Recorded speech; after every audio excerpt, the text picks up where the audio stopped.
Let's begin. We have investigating PowerShell attacks with Ryan Kazantsian and Matt Hastings.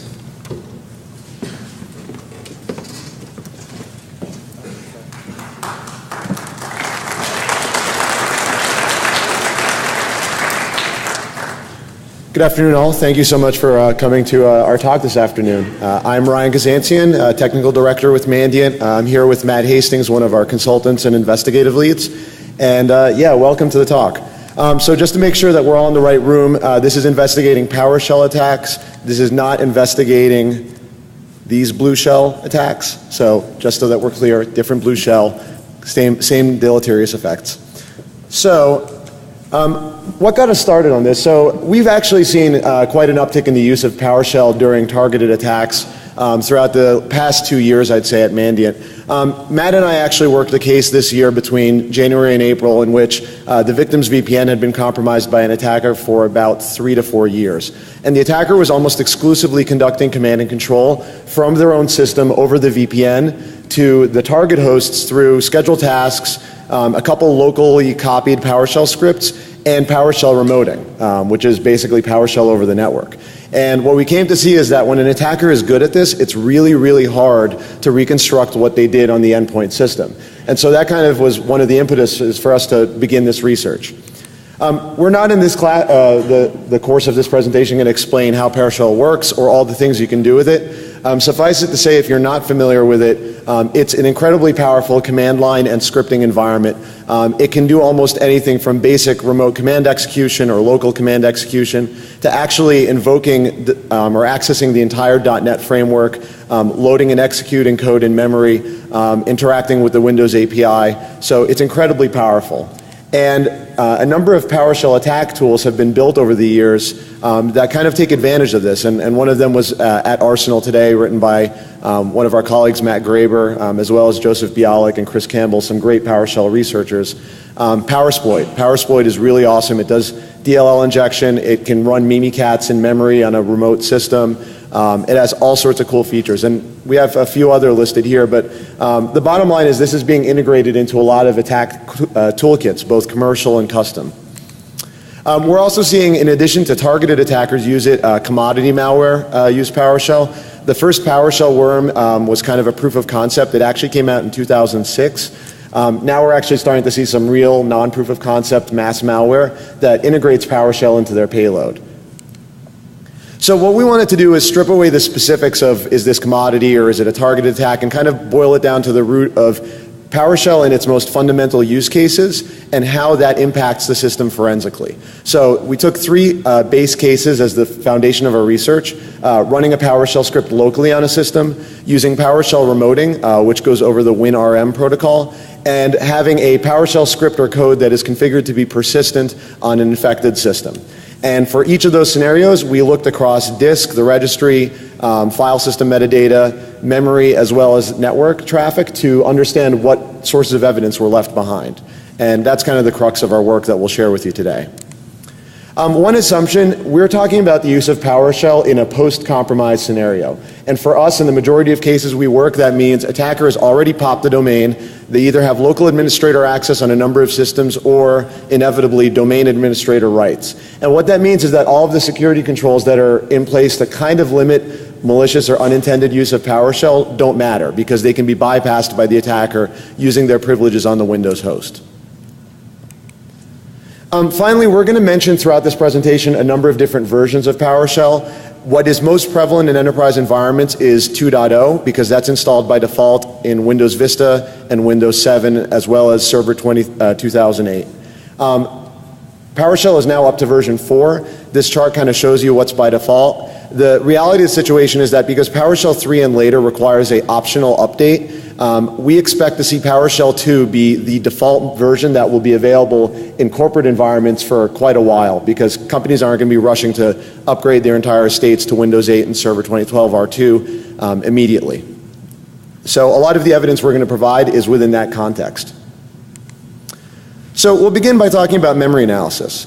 So with memory analysis, we wanted to look at the worst case scenario, which is an attacker interacts with a targeted host through PowerShell remoting, and doesn't put anything on disk. So they're not copying a script to the remote host. They're simply using remoting to run commands, run code, kind of like the invoke Mimikatz feature that PowerSploit lets you do, the worst case scenario where you're not touching disk. To understand how remoting leaves a forensic impact behind in memory, we have to understand the process structure that's involved.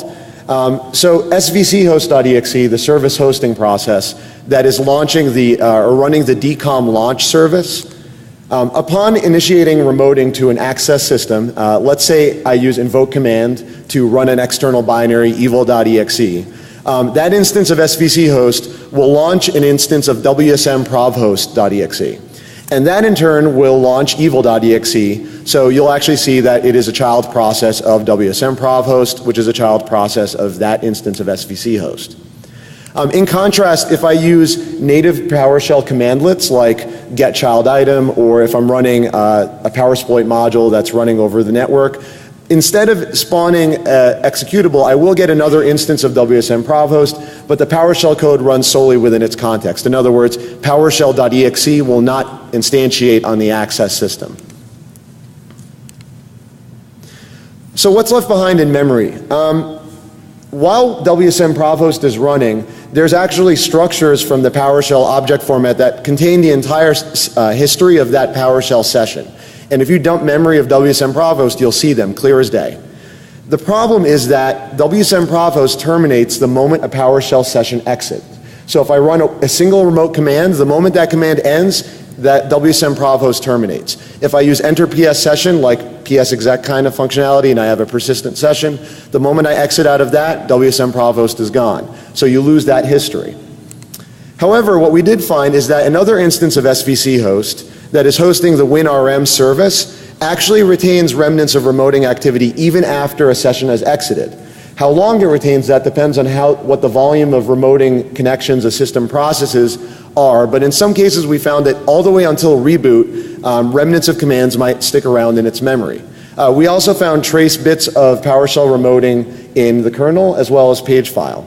And what we have here, I'm not going to read through the entire thing, is a table that kind of compares these different sources of evidence in memory and how long the evidence is retained. But the bottom line is svchost for the WinRM service is your best bet for recovering some of this evidence of remoting activity. Now, what it looks like is in memory is a little difficult to eyeball or search. What you're actually going to find in WinRM memory is the SOAP structures that PowerShell remoting is encapsulated in when it goes from one host to another.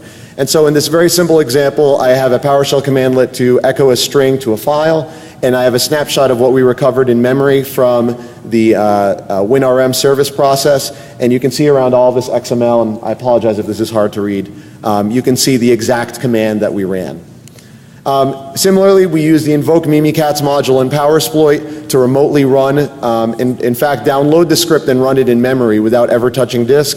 And again, on the target host, WinRM service memory retained the entire command that made it very obvious what happened for many, many hours after the activity occurred. If you want to find this in memory, I think one day this might be a good candidate for perhaps like a volatility module.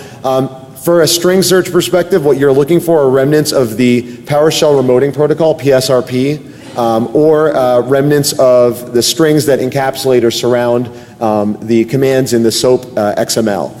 And so by looking for some of these like RSP command and RSP command line, you can find traces of commands and or their output. So really with memory analysis, timing is everything. It's really hard to recover this evidence, but it is in memory. We just wanted to define what was available and for how long. System uptime, memory utilization are all variables that are going to impact this. Thanks, Ryan.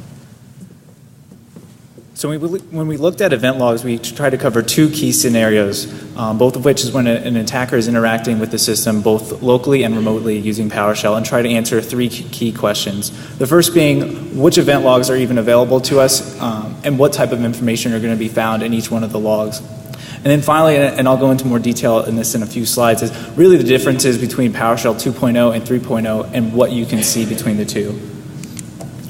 So in total, we identified 5 potential candidates for where PowerShell activity can be recorded in the event logs, and I have them listed up here. In all instances, activity is not going to be written to each log, but we'll go through multiple scenarios looking at local and remote execution, and we'll highlight some specific EIDs that we found useful.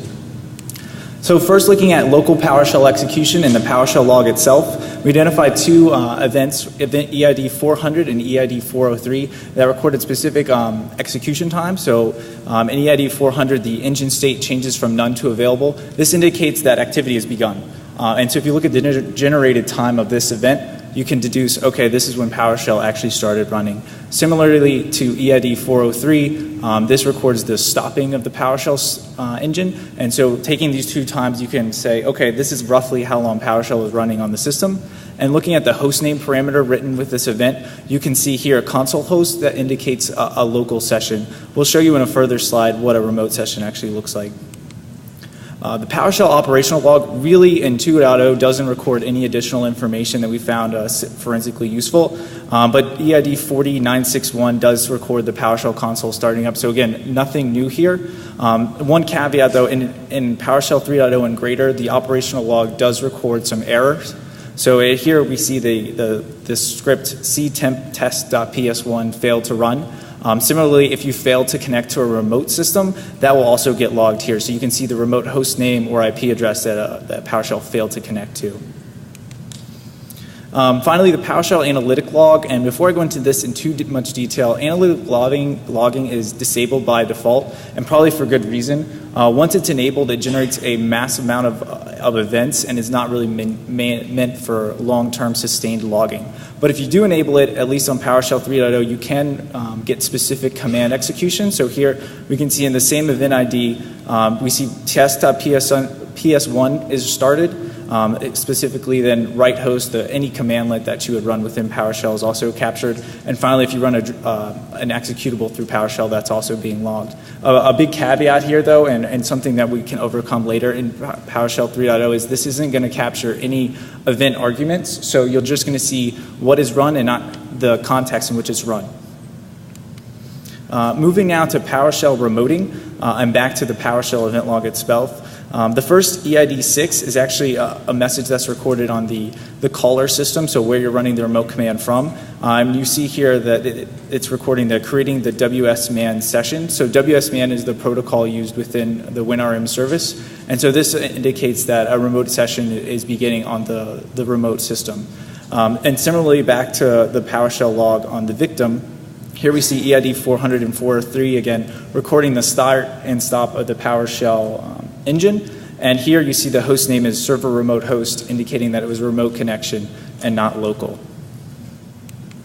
The WinRM operational log, again, this is specific to remoting because PowerShell utilizes the WinRM service, so obviously events can be written to the WinRM log.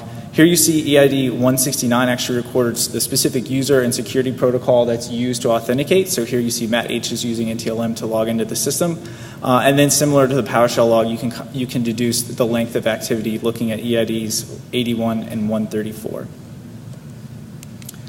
Going back to the PowerShell analytic log, I did mention that it generates a lot of events, and it certainly does, but it does capture specific commands that are being run on a system, just in an encoded format. So here you're also seeing in event ID 32850 the specific username that's being authenticated, and then finally in 32867 and 868, you're seeing the specific payloads every payload being sent and received to and from the remote system. And this will include both the protocol negotiation that happens at first and then every single instance of data being sent back and forth to and from the victim machine. And it's all in an encoded format. So if you look, it really doesn't give you anything. You don't, just by default, you'd have to copy this all out and decode it. So here's an example command being sent, just saying to get the child item of C, which is basically just ls on the C. So once you decode it, here you do actually see specific commands being run with arguments. So here the command is get child item. It's not a script, and it's being run on the C directory. And here we have an example of the response being sent back.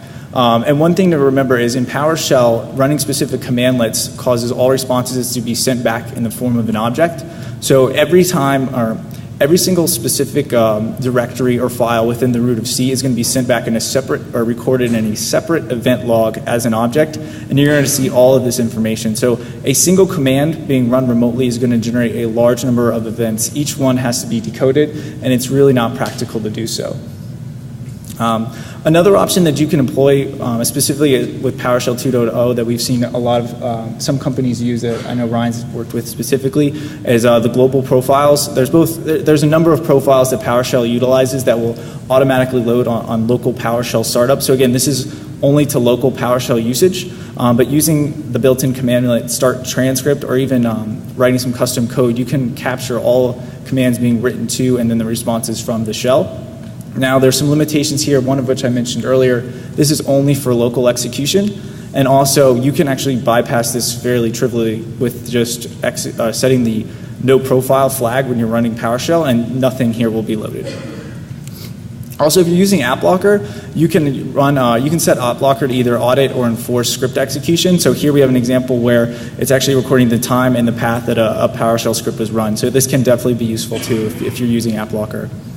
And then finally, this is the true solution that we found and we recommend, is upgrading to PowerShell 3.0 and implementing module logging, which writes detailed command input and output to the event log in clear text. And every single time a command is run for PowerShell, it creates this event. And we'll see how that's a good thing and then how that's a bad thing in a couple slides. And again, this is just a quick example of how you can configure it.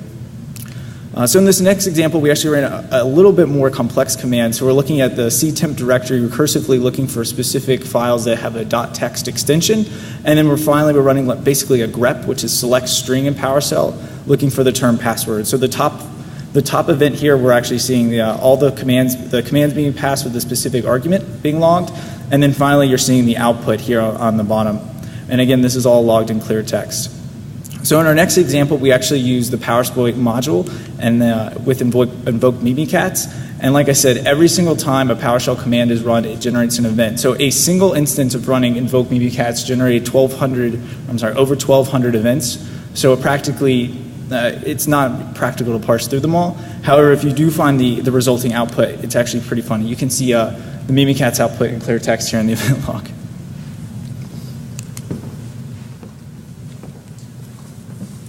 All right, and finally we're going to talk about persistence. And of course, persistence is a common goal that attackers have when they want malicious code to keep running, even surviving system reboot or user log out and log on. So we're going to talk about some common persistence mechanisms that can be used to persist malicious PowerShell code and how to find them. Actually, one of the things that's covered by some prior research is that you can use any of the existing persistence mechanisms in Windows that are very well known and documented, like registry auto start locations, recurring scheduled tasks, the user startup folder. I mean, really all you have to do is invoke PowerShell.exe and give it a script argument. So we're not going to talk about those because that's kind of basic stuff that malware has exploited for persistence in Windows hosts for many, many years. I do want to cover, though, one thing that is kind of specific to a way that PowerSploit can persist malicious PowerShell code, and I also think it's a more sophisticated mechanism that is well suited for PowerShell, and that's WMI, or the Windows Management Interface. So WMI is this incredibly complicated thing that has this eventing infrastructure where I can register these event filters, which basically constantly query for different types of events, and when they trigger, you set up a consumer that's bound to it, and the consumer runs whatever you tell it to run. So using PowerShell itself, we can create these event filters and consumers and make them do bad things. So an event filter is what causes a consumer to trigger. So if you were an attacker and you wanted to create an event filter that would achieve your goal of persistence, you might do something like create a WQL query that runs within X number of seconds of startup. Whenever that is satisfied, the code runs. Or you might set a filter that runs something at a specific time. These are actually both of the default options that the PowerSploit tool's persistence module provides to you.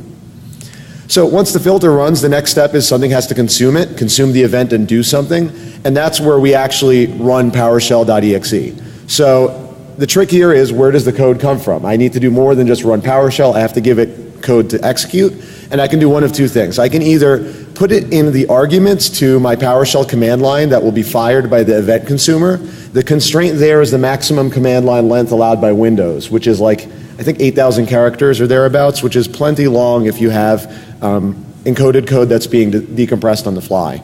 The other option is you can just put the code in the PowerShell profiles, and then the moment PowerShell.exe executes via the persistence mechanism, it will load from the profile and it will automatically run. Finding this can be a little tricky. Actually, the best way to enumerate WMI filters and consumers and determine what's installed is to use PowerShell itself. The get WMI commandlet will allow you to enumerate filters and consumers, and we found that it's very easy to baseline in your environment and determine with your default OS image what consumers do and do not exist. And in most environments, they're not going to have consumers to automatically run PowerShell, certainly not with arguments to execute code. On the file system, when you create a WMI event filter or consumer, you modify the WMI repository, which is in this WBEM directory. These are undocumented and very complex files that you can strings, and if you strings them, you'll see remnants of the consumer name or the filter name and remnants of the command line, but not easily suited for analysis because as of now, there's absolutely nothing out there that will decode and parse these files from a dead disk image of a system.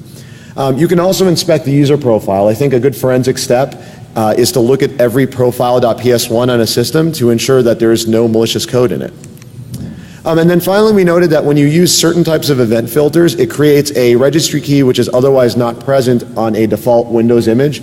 So for example, in the case where we created an event filter that fired at a specific time of day, that creates this registry key shown here for Win32 clock provider. And in investigating large environments and checking this key across tens of thousands of systems, we found it's only set when an event filter is created that triggers in a specific time, which is, I think, intrinsically kind of suspicious. There are other tools you can use. Sysinternal's autoruns was recently updated to enumerate the WMI repository. You can find references to PowerShell there. There's also WMI trace logging, which you can enable, but it's incredibly noisy. So it will record the creation and execution of filters and consumers, but on a normal Windows system, that happens constantly. So I don't think it's a reasonable target for investigative use. So we're almost out of time, so I'm going to go pretty quickly through this slide. We certainly didn't cover every single source of evidence that's possible on a specific system. We do, however, cover a lot more of these features in our white paper, which should be made public either sometime today or shortly later this week. But if you are looking at, let's say, a Windows workstation, looking at the prefetch file created for PowerShell.exe can sometimes provide you useful information. Now, again, this is only for local execution of PowerShell, and then looking at the access file list can sometimes provide you either, hey, was a PowerShell script run, or did the PowerShell activity access files that I might be interested in. And then another core place is the registry. Ryan mentioned a key on the last slide, but also looking at the execution policy of PowerShell. A lot of times it's set so that only signed scripts can be run.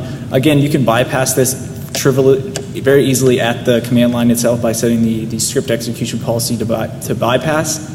But actually, in one instance, Ryan and I observed an attacker modifying this registry key. We have no idea why they would do this because, again, it's just a command line switch, but it is useful in looking at. And then finally, looking at network traffic analysis, specifically for the WinRM service, PowerShell runs over port 4985 or 5985 and 5986 by default. However, regardless if it's running HTTP or HTTPS, the payloads are always encrypted. HTTP just gives you some of the version information and some of the headers. And then just looking for anomalous NetFlow activity. And finally, just some of the lessons learned and some of the tips that we'd give. First and foremost, upgrading to PowerShell 3.0 or later and enabling module logging is your best bet on a single source system of capturing specific commands being executed. Beyond that, though, kind of looking at a higher level across an enterprise is baselining legitimate PowerShell usage. So looking at registry keys and your execution policy, how do you name your scripts and where are they always located? Do you run remoting? If you are running remoting, who are the users that should be running remoting and what subnets are they running them from? So baselining that and then looking for anomalies is a really good way of detecting malicious PowerShell usage. Thanks. So yeah, in closing, we just wanted to acknowledge a lot of the researchers and coworkers that have helped us out with this work, as well as done some of the groundbreaking research in use of PowerShell for both attack and defense. I'd also like to thank a lot of folks at Microsoft, like Lee Holmes and Dave Wyatt, who supported this research quite a bit. I will say that From their perspective, it's a challenging situation because, again, if someone has administrator on a Windows box, all bets are off. That being said, they are aware that there could be better ways to monitor usage of PowerShell, and I've been told that there are going to be some things coming down the line that will make it even easier with what's built into the operating system to monitor stuff, because the fact of the matter is attackers are going to continue to learn how to leverage this, and we expect to see more and more of its usage. So as Matt mentioned earlier, getting that baselining done and starting to understand how PowerShell is, if at all, legitimately used in your environment will give you a big leg up when you have to start tracking or monitoring for an attacker's use of it. If you have any questions, once again, the white paper that we'll be releasing has a lot more detail. Also, please feel free to either email Matt or I, or you can reach out to us on Twitter. But thanks again for attending. I'm not sure if we have time for questions. Okay, I was told no, so we'll be around, so grab us if you have any questions. Otherwise, enjoy your conference, and thanks again for coming.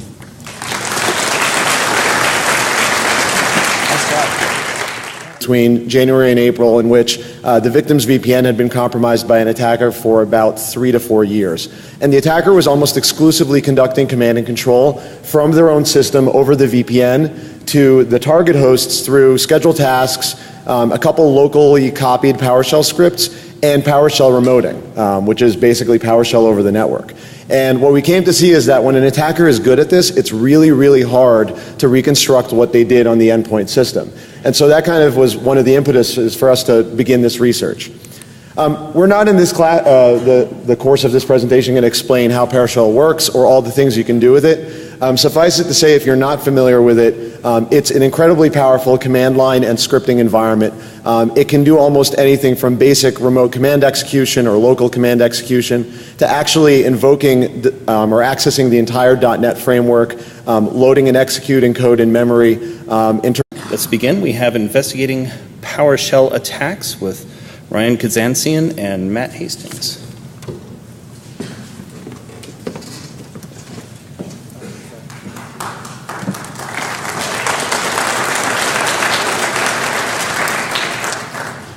Good afternoon, all. Thank you so much for coming to our talk this afternoon. I'm Ryan Kazantsian, Technical Director with Mandiant. I'm here with Matt Hastings, one of our consultants and investigative leads. And yeah, welcome to the talk. So just to make sure that we're all in the right room, this is investigating PowerShell attacks. This is not investigating these blue shell attacks. So just so that we're clear, different blue shell, same deleterious effects. So what got us started on this? So we've actually seen quite an uptick in the use of PowerShell during targeted attacks throughout the past 2 years, I'd say, at Mandiant. Matt and I actually worked a case this year interacting with the Windows API, so it's incredibly powerful. And a number of PowerShell attack tools have been built over the years that kind of take advantage of this. And one of them was at Arsenal today, written by one of our colleagues, Matt Graber, as well as Joseph Bialik and Chris Campbell, some great PowerShell researchers. PowerSploit. PowerSploit is really awesome. It does DLL injection. It can run Mimikatz in memory on a remote system. It has all sorts of cool features. And we have a few other listed here, but the bottom line is this is being integrated into a lot of attack toolkits, both commercial and custom. We're also seeing, in addition to targeted attackers use it, commodity malware use PowerShell. The first PowerShell worm was kind of a proof of concept. It actually came out in 2006. Now we're actually starting to see some real non-proof of concept mass malware that integrates PowerShell into their payload. So what we wanted to do is strip away the specifics of is this commodity or is it a targeted attack and kind of boil it down to the root of PowerShell and its most fundamental use cases and how that impacts the system forensically. So we took 3 base cases as the foundation of our research, running a PowerShell script locally on a system, using PowerShell remoting, which goes over the WinRM protocol, and having a PowerShell script or code that is configured to be persistent on an infected system. And for each of those scenarios, we looked across disk, the registry, file system metadata, memory, as well as network traffic to understand what sources of evidence were left behind. And that's kind of the crux of our work that we'll share with you today. One assumption, we're talking about the use of PowerShell in a post-compromise scenario. And for us, in the majority of cases we work, that means attacker has already popped the domain. They either have local administrator access on a number of systems or, inevitably, domain administrator rights. And what that means is that all of the security controls that are in place to kind of limit malicious or unintended use of PowerShell don't matter because they can be bypassed by the attacker using their privileges on the Windows host. Finally, we're going to mention throughout this presentation a number of different versions of PowerShell. What is most prevalent in enterprise environments is 2.0 because that's installed by default in Windows Vista and Windows 7 as well as Server 2008. PowerShell is now up to version 4. This chart kind of shows you what's by default. The reality of the situation is that because PowerShell 3 and later requires an optional update, we expect to see PowerShell 2 be the default version that will be available in corporate environments for quite a while because companies aren't going to be rushing to upgrade their entire estates to Windows 8 and Server 2012 R2 immediately. So a lot of the evidence we're going to provide is within that context. So we'll begin by talking about memory analysis. So with memory analysis, we wanted to look at the